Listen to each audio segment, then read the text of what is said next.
오늘 우리가 읽는 여호수아서 4장의 내용은 요단강을 건너게 된 일들에 대한 구체적인 기록을 우리에게 소개해 주면서 이 요단강을 건너고 나면서 하나님께서 여호수아를 통해서 명령하신 것처럼 각 지파의 한 사람씩 그 요단강 그 가운데 있었던 돌을 하나씩 그것을 하나씩 주워다가 그들이 이 요단을 건너고 난 다음에 이런 장소 길갈이라고 하는 장소에 이 12돌을 기념으로 세우게 하는 그런 내용들이 소개가 됩니다. 하나님께서 행하신 일에 대한 표징을 남겨주심으로써 그들이 그것을 볼 때마다 그리고 훗날 그들의 후손들이 그것을 보면서 하나님께서 어떻게 자기 백성들에게 행하셨는가 하는 것을 깨우쳐 주심으로 그들이 하나님을 경외하게 하실 목적으로 그런 일을 세우게 하셨다 하는 내용들이 오늘 우리가 있는 이 4장에서 우리가 확인하게 됩니다. 먼저 본문 1절로부터 9절에 이런 내용에서는 그러한 명령에 대하여 순종하는 이스라엘 자손들의 모습이 소개가 됩니다. 요단을 건너고 난 후에 이 12돌을 취하는 그런 구체적인 행동으로 순종하고 있는 내용들이 소개가 되고 있습니다. 한번 말씀을 보시면 2절에 보면 백성의 각 지파의 한 사람씩 12사람을 택했고 제사장들이 이 요단강 가운데 언약궤를 메고 서 있는 그곳에서 각 지파별로 하나씩 12개의 돌을 취하게 합니다. 이것을 표징으로 그들이 삼게 되는 겁니다. 이걸 우리가 성례적인 그런 성격이 있다 이렇게 볼 수 있어요. 성례적이다 라고 하는 말의 의미는 하나님께서 어떤 말씀을 주시고 그 말씀을 분명히 하나의 표징으로 나타내게 하는 그런 것이 있을 때 이것을 우리가 성례적이다 이런 표현을 사용합니다. 하나님께서 이미 여호수아를 통해서 백성들에게 말씀하세요. 언약궤를 맨 제사장들이 앞서 행할 것이고 그것의 거리를 약 1km 가까이 두고 백성들이 건너게 합니다. 그리고 그 요단강이 계속 마른 땅이 되게 할 때까지 그래서 이스라엘 자손들이 다 그 요단강을 건너게 될 때까지 그 언약궤를 맨 제사장들은 계속 그곳에 서 있습니다. 상당히 시간이 많이 걸렸겠죠. 굉장히 많은 백성들의 수였기 때문에 그리고 하나님이 말씀하신 대로 실제적으로 그 말씀대로 이루어진 일이 되었던 겁니다. 그래서 처음에 건너기 전에 말씀하셨던 것처럼 그들이 12개의 돌을 취해서 그것을 하나의 기념으로 취하게 했다는 사실이죠.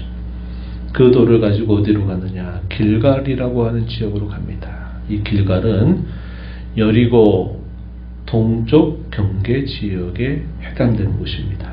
그래서 이 가나안 땅을 정복해 가는 과정에서 길갈이라는 여정에서 그곳에 이 12개의 취한 돌들을 표징으로 세우게 됩니다. 7절에 보면 요단물이 언약궤 앞에서 끊어진 사실을 기념하기 위한 표징이다. 이렇게 소개를 해줍니다. 우리가 그 사실들을 다시 되돌아보면 이스라엘 자손들이 이 가나안 정복 사건에 있어서 가장 먼저 맞닥뜨렸던 난관 혹은 위기가 바로 당시 범람했던 이 요단강을 건너는 일이었습니다. 한 사람도 아니고 또 몇 사람도 아니라 그 수많은 이스라엘 자손들이 그곳을 건너면서 얼마나 많은 위기감을 그들이 느낄까 하는 것들을 우리가 생각하게 된다는 겁니다. 그런데 하나님은 가장 먼저 그들에게 이러한 난관과 위기를 직면하게 하실 뿐만 아니라 그런 난관과 위기를 결국은 하나님의 능력으로 그것을 경험하고 그 모든 것들을 극복하게 하신다는 겁니다. 그 계기는 의도적이고 교훈적인 그런 뜻이 있다 하는 겁니다. 우리의 생각에는 차라리 그런 것이 없이 그냥 범람하지 않았던 시기에 하나님 그때에 맞춰서 그 백성들을 건너가게 했다면 크게 어려움 없이 문제 없이 건넜을 것이다. 이렇게 생각할 수 있겠지만 하나님은 이제 앞으로 그들이 가나안 7족들이 버티고 있는 그 땅을 들어가서 그들과 전쟁을 치러야 되는 큰 일을 앞두고 하나님은 그들에게 이런 난간과 위기를 직면하게 하시고 그 난간과 위기가 어떻게 극복되게 하는 것을 경험하게 하심으로써 그들을 더욱더 용기백배하고 하나님이 함께 하시면 되는구나. 하나님이 이렇게 역사하시니 이 일들이 어렵지 않게 이런 일들이 다 하나님의 말씀대로 이루어지는구나 하는 것을 그들에게 경험하게 하시는 겁니다. 그에 대한 표징으로서 이 12개의 돌을 길갈에 세우게 하신 것이죠. 이 요단강을 건너게 한 구체적인 그런 설명들이 10절 이하로부터 18절에 소개가 됩니다.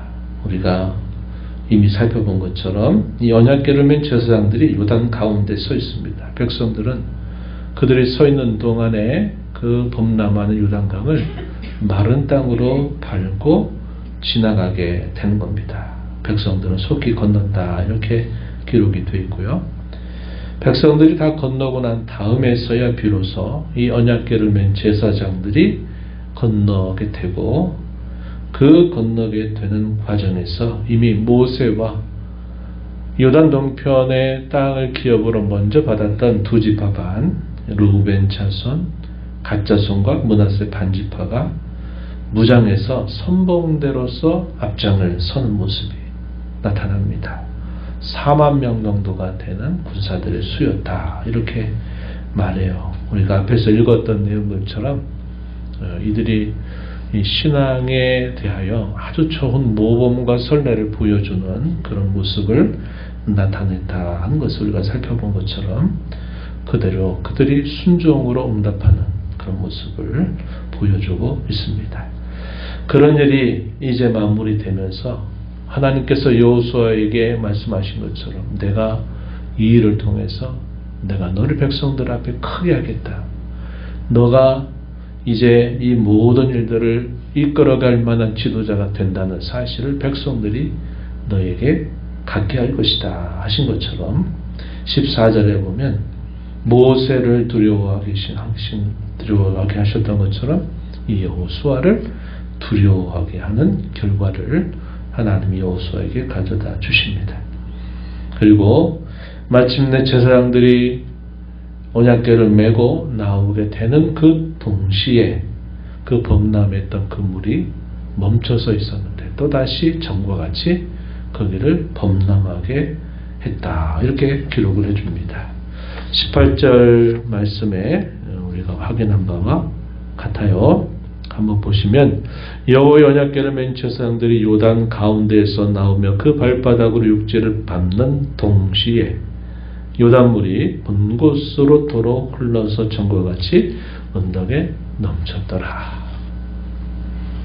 어떤 일이 있었는지 그 흔적을 알 수 없듯이 아무런 일이 없었던 것처럼 동일하게 전과 같이 됐다는 겁니다. 근데 그런 사이에 하나님의 놀라운 기적적인 역사가 이스라엘 자손들에게 있었다 하는 사실들을 우리가 이걸 통해서 확인하게 돼요.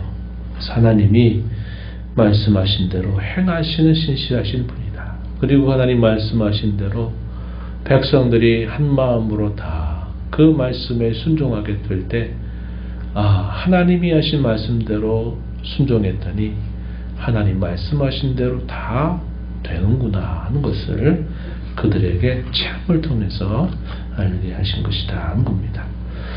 오늘을 살아가는 저와 여러분에게 있어서도 마찬가지입니다. 하나님은 그분이 말씀하신 대로 신실하게 그 일들을 우리 가운데 행하시는 분이십니다. 그분이 우리에게 주신 그 말씀을 우리가 굳게 믿고 우리가 그 말씀을 붙들고 순종하게 된다면 염려하고 걱정할 일들이 없다는 겁니다. 하나님은 다 되게 하신다 하는 것이죠. 된다라고 하는 의미가 내가 원하는 대로 된다 그런 의미가 아닙니다.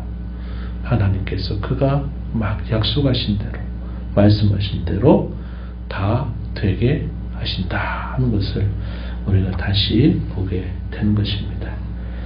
미래의 일들을 우리가 만날 때도 마찬가지죠. 이스라엘 자손들이 이제 이 요단을 건너고 난공불락의 성으로 알려져 있는 여리고 성을 그들이 정복해야 되고, 그 여리고 성의 정복뿐만 아니라 이제 가나안 칠족들이 실제로 살고 있는 그 땅으로 이제 들어가서 그들과 목숨을 건 싸움을 싸워야 된다는 겁니다.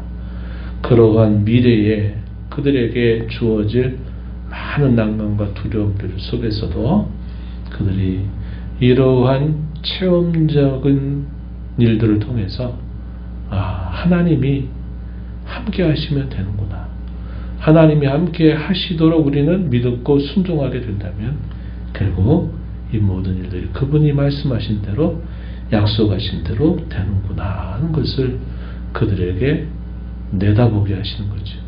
오늘 저와 여러분에게도 마찬가지다 하는 사실을 우리가 마음에 간직하면서 이 한 해를 살아가는 지혜를 배우게 되기를 바랍니다.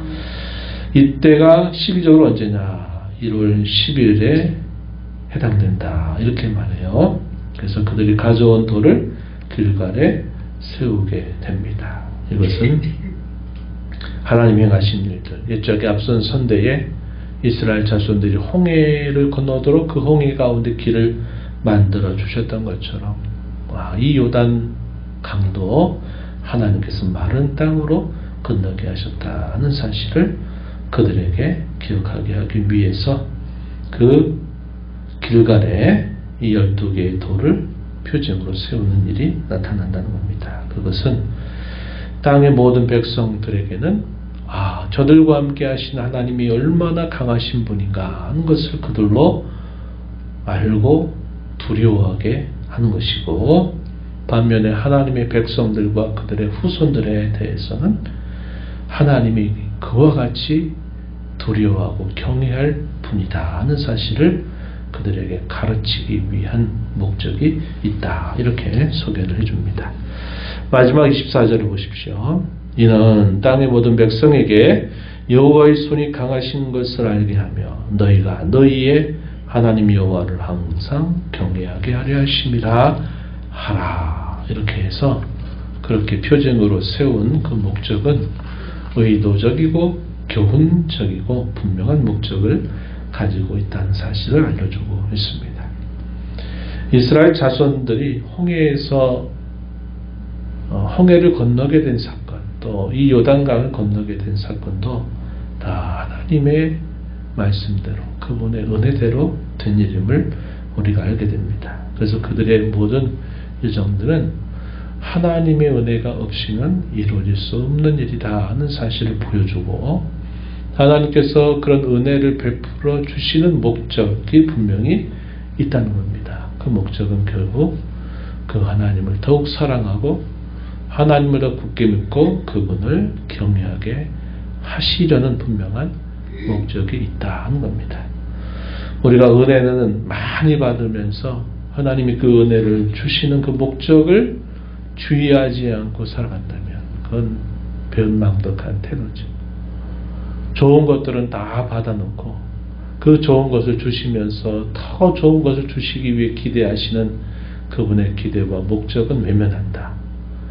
배은망덕한 모습이 되는 겁니다. 그래서 우리가 지난 연말에도 나누었던 말씀처럼 하나님이 우리의 삶을 이끌어 가시는 그 은혜는 우리로 하여금 은혜를 받고만 멈춰있게 한 게 아니라 그 은혜를 통해서 계속적으로 우리의 삶을 더 하나님께 가까이 가서 그분을 기쁘시게 하는 그 목적으로 하나님의 은혜는 우리를 이끌어가는 것이고, 은혜를 알고 우리가 은혜를 받고 살아간다면 우리는 그 은혜의 그 목적에 늘 주의하면서 살아야 된다는 것을 우리가 잊지 말아야 된다는 것이죠. 하나님은 행하신 그 일을 통해서 하나님은 앞서서 행하시는 분이로구나, 뒤에서 자기 백성들을 여전히 호위하시는 분이시로구나, 그리고 그 백성들과 함께 하시는 분이시로구나 하는 사실을 이 사건을 통해서 더 선명하게 보여주신 것입니다. 역시 오늘 저와 여러분을 대하시는 우리 하나님도 동일하시는 분이시다. 하나님은 우리보다 늘 앞서 행하시는 분이고 우리의 뒤에 소유하시는 분이고 또 우리가 살아가는 모든 삶의 순간순간들에 우리와 동행하시고 함께 하시는 분이시다 하는 사실을 우리가 기억하면서 그 하나님을 어떤 형편과 처지 가운데서도 경외하며 살기를 다시 한번 다짐하며 또 신앙으로 앞을 전진해 나가는 저와 여러분이 되기를 바랍니다. 하나님 아버지, 복된 주일 새벽 시간 또 저희들을 깨워주셔서 오늘도 말씀하신 하나님, 저희 가까이 찾아오시는 하나님의 음성을 또다시 들려주심을 감사드립니다. 이미도 하나님이 행하실 일들을 앞두고 여호수아에게 또 백성들에게 제사장들에게 백성의 지도자들에게 하나님이 이렇게 하라는 구체적인 말씀들을 그들에게 들려주십니다. 그 말씀을 따라 순종하는 그들에게 하나님은 말씀하신 대로 그 모든 일들이 하나님이 함께 하심으로 말미암아 그 모든 일들이 형통하도록 이끌어 주셨습니다.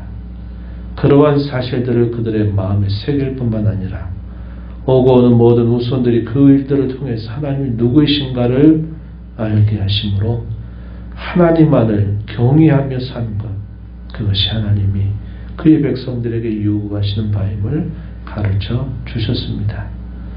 또한 난관과 두려움을 경험하게 하신 일을 통해서 더 큰 난관과 두려움 속에서도 낭망하지 않고 하나님이 함께 하시면 된다고 하는 이 사실들을 그들에게 가르쳐 주셨습니다. 그러한 하나님을 오늘도 하늘의 아버지로 아빠 아버지로 모시고 살아가는 저희들이 오매 저희들이 살아가는 모든 삶의 순간들 속에서도 언제나 그와 같이 저희 가운데 행하신 하나님이신 줄 알고 하나님을 더욱 사랑하고 하나님을 신뢰하며 하나님을 경외하며 살아가는 저희들의 삶이 되게 하여 주옵소서. 주 앞에 나와 기도하는 모든 심령들의 간구를 귀비를 주시고 응답해 주시기를 바라며 예수님 이름으로 기도하옵나이다. 아멘.